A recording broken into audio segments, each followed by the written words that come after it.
Bonjour, bonsoir. Cette vidéo a été conçue pour le Forum mondial des économies de l'art, initiative de la Biennale de Paris, à qui je remercie pour l'invitation. Le titre que j'ai donné à mon intervention, Alter Economy, a influencé mon choix de participer au forum via ce format, c'est-à-dire une présentation vidéo. En participant à distance, j'ai voulu prendre la contrepartie de l'engouement du déplacement que je constate depuis quelques années dans le monde de l'art. Il semblerait que pour en faire partie, il faut voyager et suivre la cohorte d'artistes, galeries, curateurs, critiques et collectionneurs qui le font tourner. Je préférais, pour être conséquente avec ma pensée, d'utiliser les moyens à notre disposition aujourd'hui. On peut s'exprimer et se faire entendre sans se déplacer, évitant ainsi des dépenses aussi bien économiques qu'écologiques. Avant d'examiner quelques instances où l'économie de l'art a été en quelque sorte altérée, il me semble opportun d'esquisser rapidement le parcours habituel de l'artiste contemporain, l'artiste de nos jours, je veux dire. Ça permettra de dégager un peu le contexte économique dans lequel il ou elle évolue. Et si vous le voulez bien, je ne veux plus préciser cette distinction de genre, je vous prie de la prendre en compte chaque fois que je parle au masculin. Alors, le parcours de l'artiste. Cela démarre en général avec une formation dans une école d'art classique ou alternative. Et alors que, bon, il y a aussi les autodidactes qui s'assument en artiste à un moment de leur vie, un artiste non diplômé en quelque sorte, qui peut s'en sortir très bien aussi. En règle générale, quand même, une fois que l'artiste s'identifie comme tel, il cherchera à montrer son travail, le donner à voir, le présenter à un public, peu importe sa nature. C'est là que son parcours devient celui du combattant. Ce n'est pas chose facile que de s'insérer dans le circuit d'exposition. Certains auront la chance d'y être introduits par leur entourage, mais c'est assez rare. Autrement, il y a les concours, organisés par les secteurs publics ou privés. Pour présenter sa candidature, il faut préparer un dossier. L'artiste doit y inclure sa biographie, justifier d'un minimum d'œuvres déjà produites, élaborer ensuite un discours conséquent pour justifier l'intérêt de son travail. De préférence, l'artiste sera familier avec les références esthétiques, sociologiques et philosophiques du moment. Un dossier de candidature, c'est à peu près comme une lettre de motivation, c'est un concours, il ne faut pas l'oublier. Le candidat doit briller sans paraître trop prétentieux, impressionner sans ennuyer avec des lourdeurs inutiles, convaincre en somme. Parfois, les artistes sont obligés de faire appel à un professionnel pour franchir cette étape, quelqu'un qui écrit les dossiers, les rémunérer parfois sans aucune garantie d'être pris.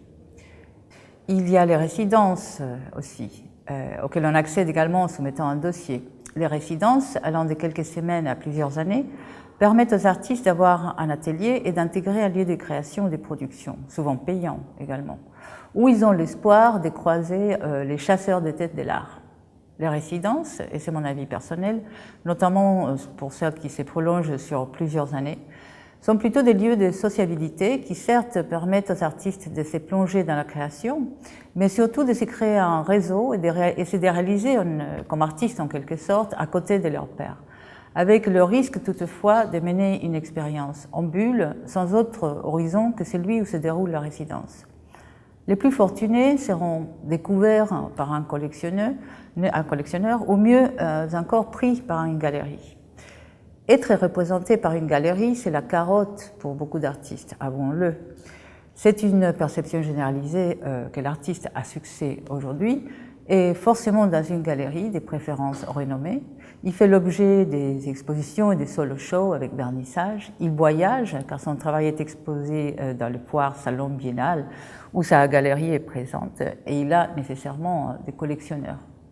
On pourrait croire que la reconnaissance artistique se concrétise dans l'exposition, ce moment où l'artiste se donne à son public, lui offre ce qu'il sait faire. Et à ces propos, j'ai lu récemment une biographie de Daniel Buren où il dit, et je vais le citer, « Il est clair pour moi que le drame pour un artiste est de n'être jamais ou rarement invité à participer à des expositions. Cela finit toujours pour se ressentir très négativement dans son travail. » Mais qu'entend-il par travail? Je pense plutôt qu'il dit vente, car c'est là qu'il se consolide la réussite de l'artiste aujourd'hui. C'est ce qui va lui permettre de vivre de son art et de vivre même en artiste avec les privilèges que je viens de citer. C'est en somme un système de l'art enraciné dans le marché et complètement pris dans ses engrenages. Le marché de l'art n'est pas propre à notre époque, bien entendu, mais c'est notre époque qui en a fait un pivot central de l'activité artistique. Je situe les origines de cette configuration dans les années qui suivent la Seconde Guerre mondiale, pour faire un peu d'histoire, avec l'avènement du néocapitalisme et l'instauration du système économique néolibéral. Système qu'une vingtaine d'années plus tard était déjà bien cimenté. La figure de Warhol est exemplaire pour prendre la mesure de la cooptation des principes capitalistes par le monde de l'art. Warhol qui dit « Être bon en affaires, c'est la forme de l'art la plus fascinante. Gagner de l'argent est un art et travailler est un art. Et réussir dans ses affaires est le meilleur art. » Cette conception de l'art était impensable dans la première moitié du XXe siècle. Ce n'est pas un demi-siècle, mais des années-lumière qui la séparent de la perception d'un Kandinsky, par exemple, qui prônait le spirituel dans l'art et agissait mu par une nécessité intérieure. L'artiste, pour Kandinsky, avait la mission d'élever l'esprit humain, pas de gagner de l'argent. À la même époque, Tristan Tzara haranguait ses collègues Dada et les artistes de sa génération en leur demandant « Fait-on l'art pour gagner de l'argent et caresser les gentils bourgeois ?» Une question qui stigmatisait profondément le rapport art-commerce. Le même Tzara disait « L'art doit simplement, avec ses propres moyens, éveiller les forces créatrices de l'homme ». Des mots qui résonnent fortement avec ceux de Joseph Beuys quelques décennies plus tard, qui explique sa conception de la sculpture sociale en disant « Ce qui importe, c'est de découvrir les moyens qui permettent de développer la créativité dans tous les domaines ». Pour Beuys, l'être artiste était à la portée de tous, on connaît bien sa formule. Et il attribuait à l'art une fonction dans la transformation de l'organisme social, perçu comme un organisme déjà malade, victime de la société de consommation et de la marchandisation de l'art. Aux antipodes de Warhol, qui s'assumait businessman et assumait le capitalisme comme moteur de son art, comme Beuys, d'autres artistes s'affirmaient anticapitalistes et dénonçaient la marchandisation de l'art. Ce que je veux souligner en rappelant ces faits, c'est que depuis un peu plus d'un demi-siècle, les principes, les enjeux, les interrogations du système économique sont également ceux du système artistique. C'est comme si les mouvements de la société avaient déplacé leurs plaques respectives, et j'aime bien emprunter le vocabulaire à la géologie pour concevoir ces phénomènes, des plaques qui ont fini pour entrer en collision et qui ont permis l'émergence d'un nouveau territoire où ces deux secteurs, ces deux systèmes se rencontrent. Ce n'est pas un hasard que le monde des affaires est aussi intéressé dans les artistes. La créativité est un grand atout pour l'entrepreneur. Aujourd'hui, on parle plutôt d'innovation pour désigner cette créativité qui est considérée innée chez l'artiste, qui est donc une référence pour les acteurs économiques. On a beaucoup écrit sur le sujet. Si vous faites une recherche Google avec les mots « entreprise, artiste, innovation », vous y trouverez la preuve.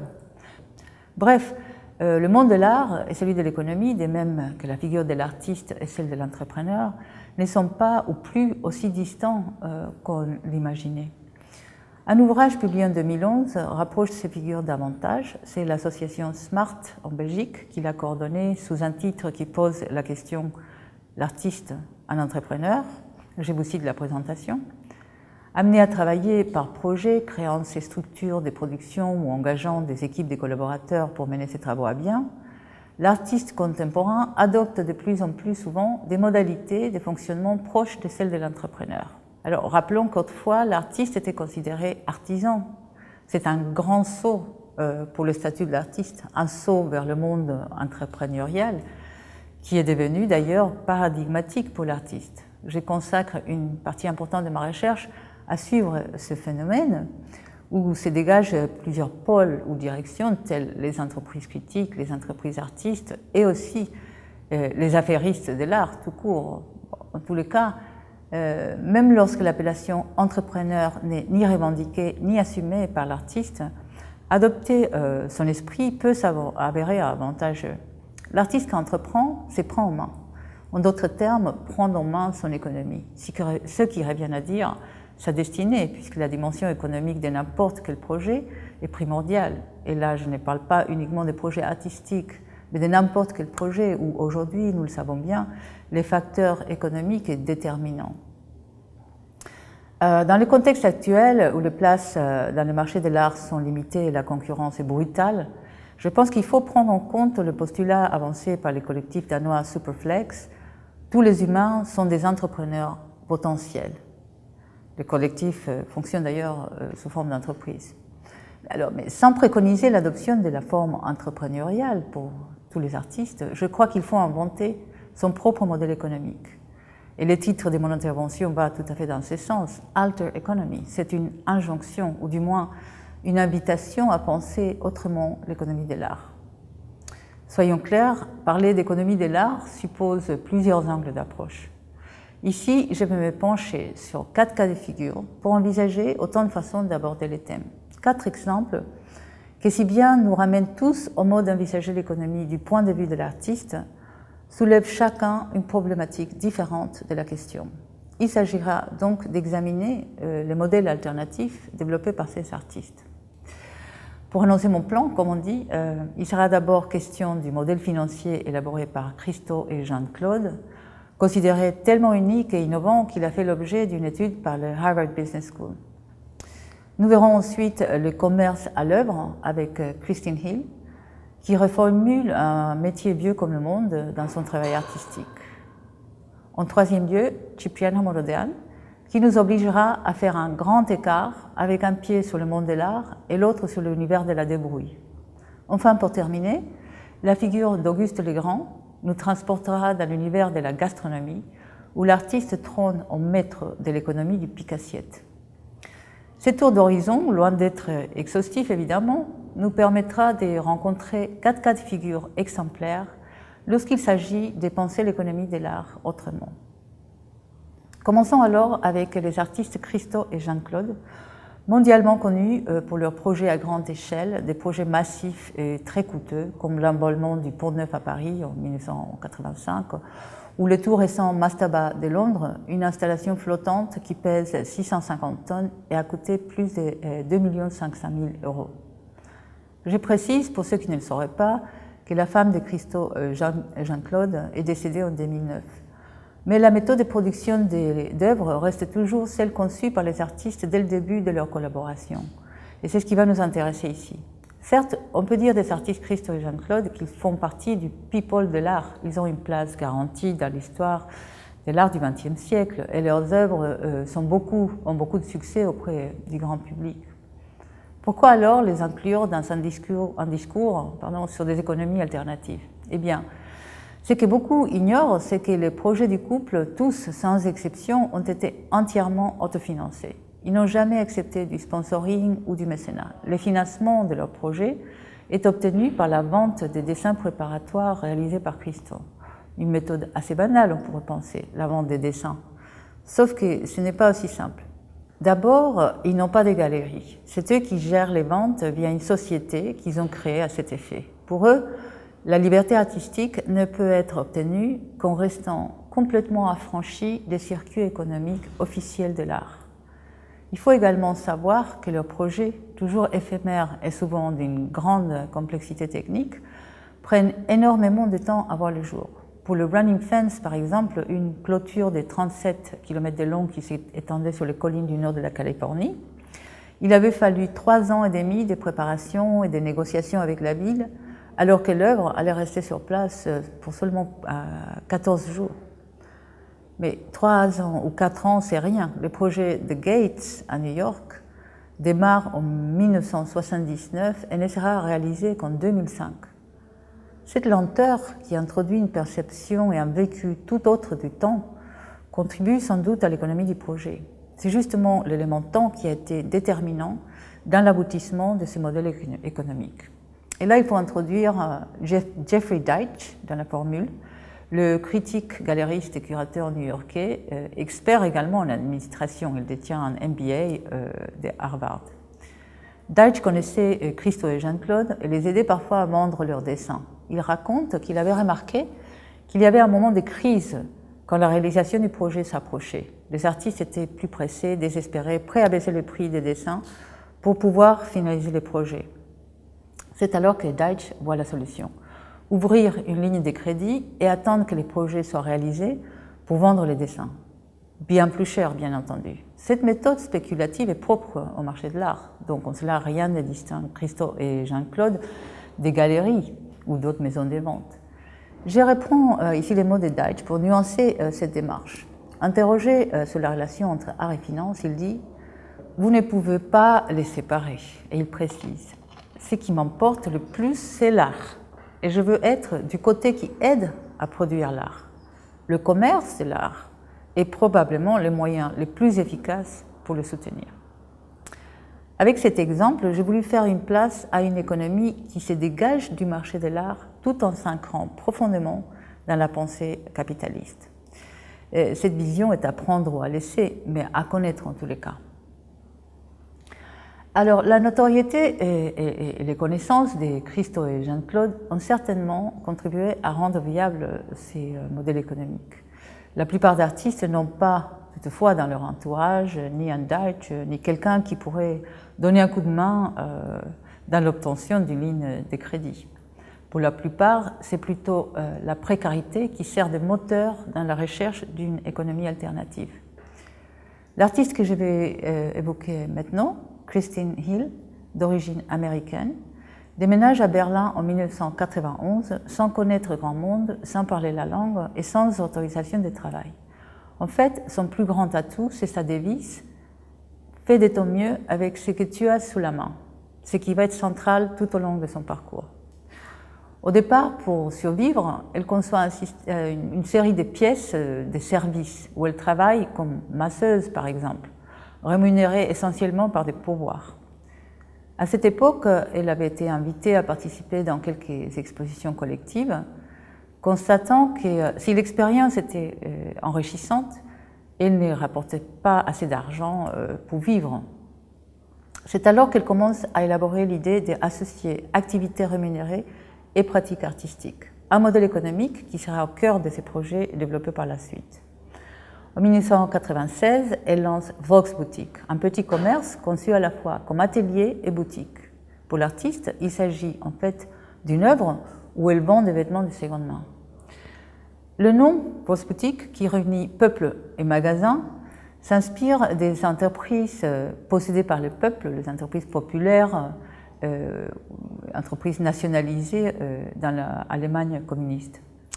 Volksboutique voit le jour dans les quartiers mythes à Berlin de l'Est à une époque de forte transition. C'est la fin du communisme, le temps d'un changement radical dans le style de vie.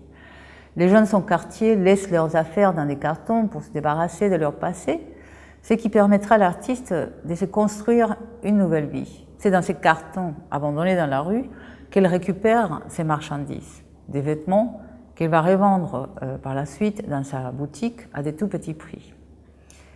Le modèle économique de Christine Hill confond art et commerce, ce qui n'est pas en soi inédit. Klaus Oldenburg avait créé The Store dans les années 60, un magasin où il vendait des sculptures qu'il avait en fait fabriquées. Dans le cas de Christine Hill, ce sont plutôt de ready-made qu'elle offre au public. L'économie de son œuvre est activée comme commerce d'objets rejetés.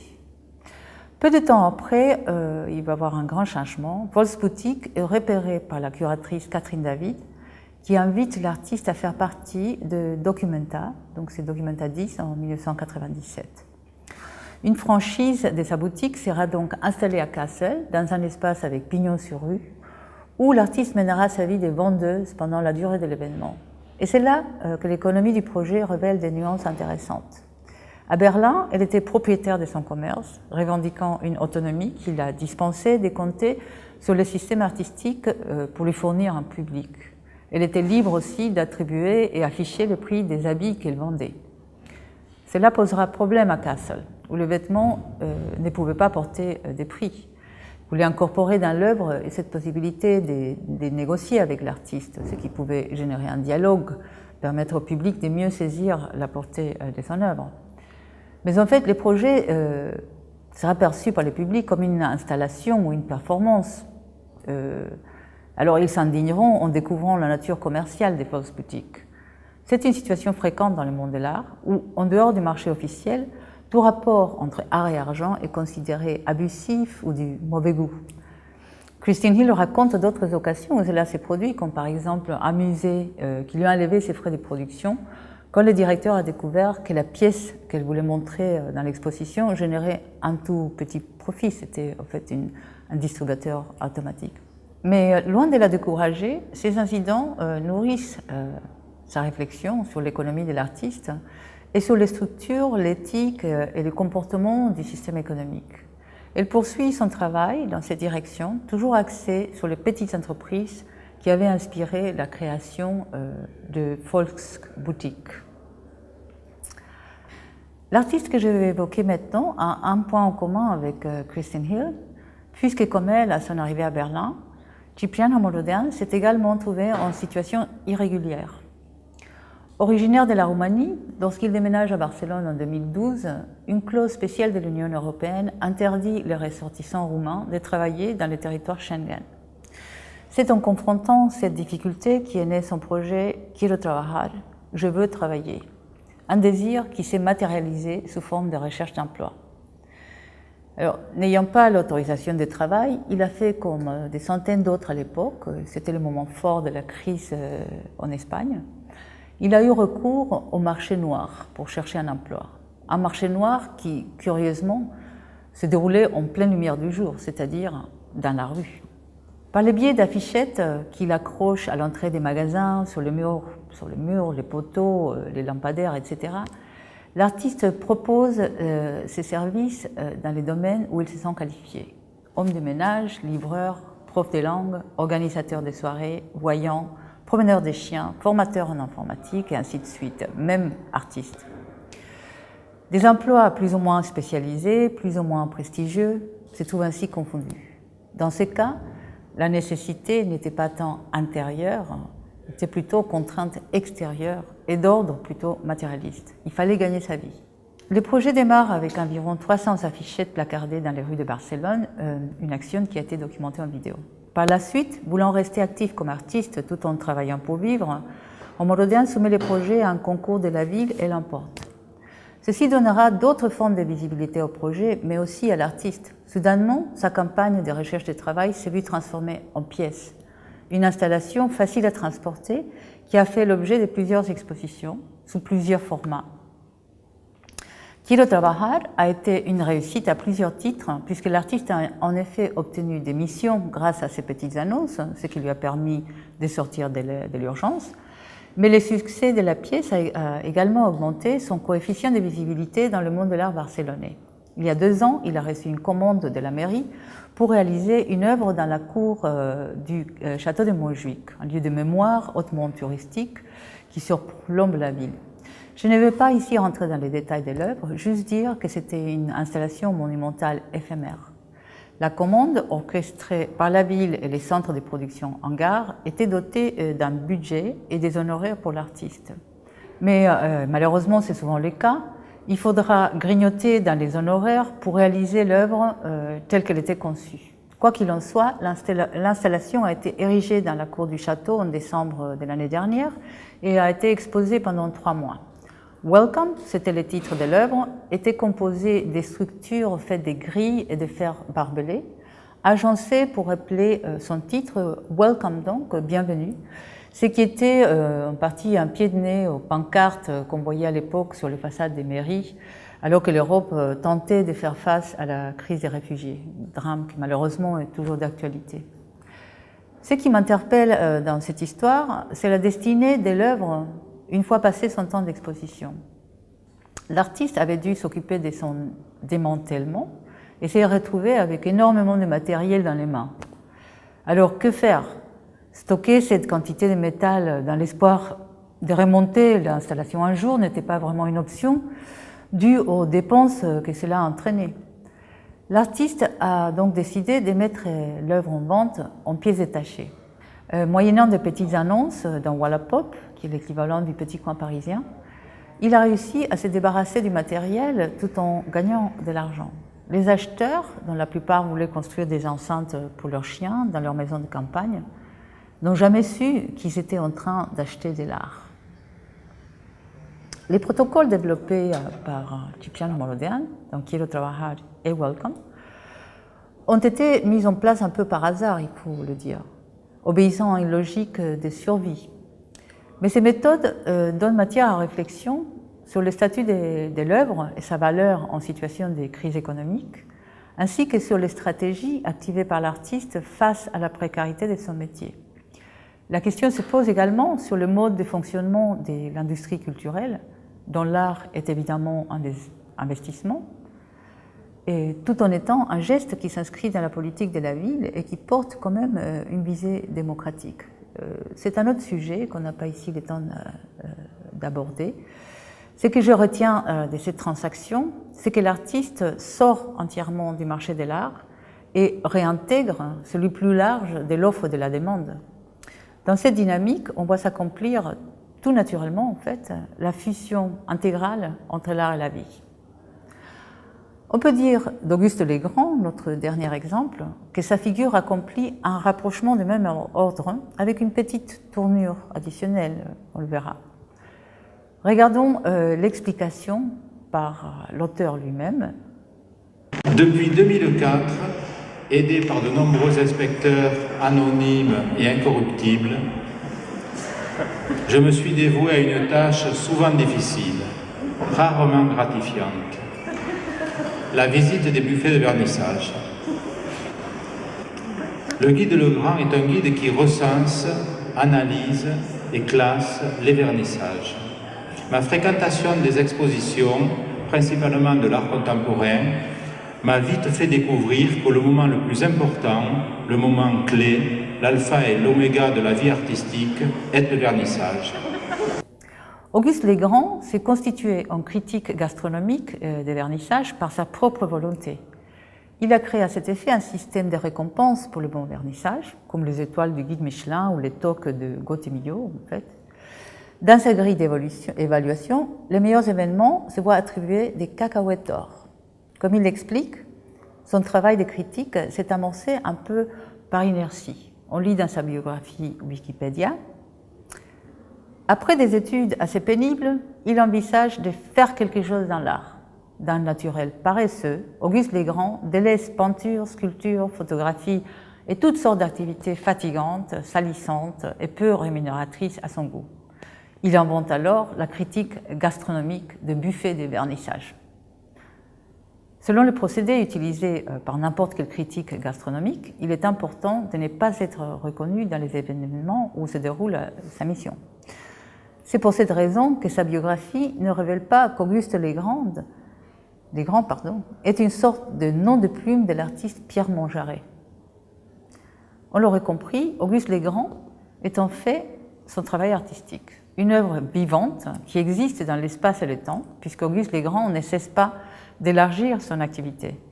Il édite les guides Legrand tous les 2 ans, guide qu'il est possible de consulter gratuitement sur Internet.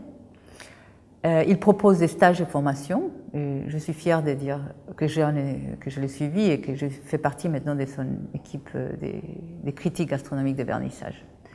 Plus récemment, il a lancé un service de consulting où il est question d'apprendre à bien profiter du vernissage. Pour contempler l'économie à l'œuvre dans ces projets, il faut ici se pencher sur l'économie de l'œuvre. Un constat s'impose d'emblée. Le modèle économique du projet tourne autour de la gratuité. Sa production est gratuite. Cela ne coûte rien de devenir guide gastronomique de vernissage. Sa distribution, via le guide Legrand, l'est également, car elle est numérique, ce qui assure également la gratuité de sa consommation. Bien sûr, il y a une version imprimée du guide pour ceux qui tiennent à collectionner un objet, mais son coût est vraiment symbolique, 9 €. Soit, il y a peut-être une dépense encourue pour se déplacer jusqu'au vernissage, qu'on va évaluer. Mais elle est largement compensée, étant donné la nature de l'activité propre aux critiques gastronomiques, boire et manger. Je ne sais pas comment désigner l'activité d'Auguste Legrand avec précision. Ce n'est pas une performance, certes, et elle est presque à la limite de l'activité artistique. Mais en fin de compte, comme le signalait le grand Gustave Courbet, les titres, en aucun temps, n'ont donné une idée juste des choses. Ce que je retiens, pour la réflexion qui nous engage ici, c'est que Auguste le Grand représente une œuvre à coût zéro, un système économique qui existe en se passant complètement du marché de l'art et qui prend même avantage d'un de ces dispositifs, le vernissage. Dans le mot de l'artiste, ce qu'il développe, c'est l'économie du pic-assiette. Non seulement il n'est pas nécessaire de trouver un financement pour réaliser le projet, celui-ci rapporte du profit à son activateur sous forme de nourriture, de boissons et des moments sympathiques passés à socialiser et à rencontrer du monde. Pour conclure, récapitulons les leçons qu'on pourrait retenir des exemples que nous avons contemplés. Avec Christo et Jean-Claude, on apprend que la liberté de l'artiste est possible quand il se fait entrepreneur. Avec Christine Hill, on s'éveille au fait que les opportunités se trouvent tout près de nous. Avec Cipriano Morodian, on comprend qu'il y a toujours un système D dans le monde de l'art. Et avec Auguste le Grand, qu'il convient de trouver son point faible et renverser le rapport du profit. Alors avec ces réflexions, il est temps de nous quitter. Je vous souhaite une très bonne soirée.